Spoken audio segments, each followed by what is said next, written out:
జుర్రేరు ఎత్తిపోతల పథకాన్ని గత తెలుగుదేశం ప్రభుత్వంలో ఉన్నప్పుడు ప్రారంభించడం జరిగింది.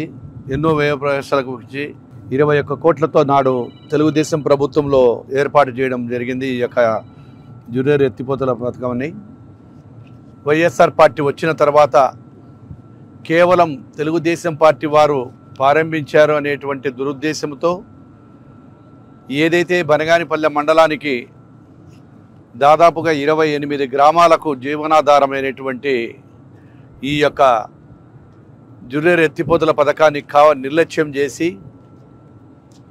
ఏ రోజు కూడా ఒక చుక్క నీరు వదలకపోవడంతో ఆ మోటార్లు అన్నీ కూడా మెయింటెనెన్స్ లేక ప్రతి 4 మోటార్లు కూడా తుప్పుబట్టి పనికి రాకుండా పోవడం జరిగింది.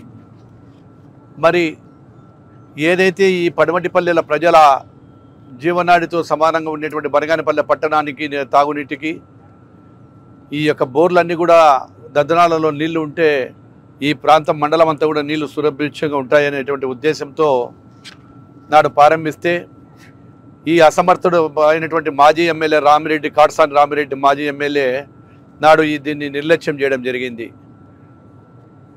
ఆ నిర్లక్ష్యం ఖరీదు ఈరోజు దాదాపుగా 25,75,000 రూపాయలు.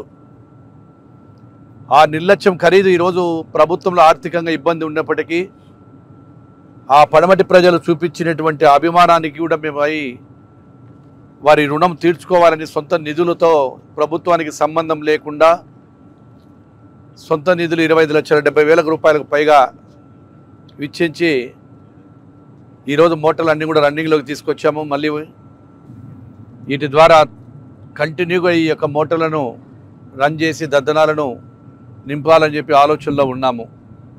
ఈ మోటార్లు రిపేరు చేయడానికే దాదాపుగా 40 రోజులు పట్టింది.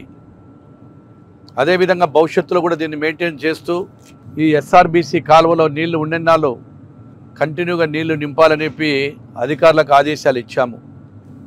ఒక అసమర్థత ప్రభుత్వం వల్ల గతంలో అనేకమైనటువంటి ఎత్తిపోతల పథకాలన్నీ కూడా నిర్లక్ష్యమయ్యాయి.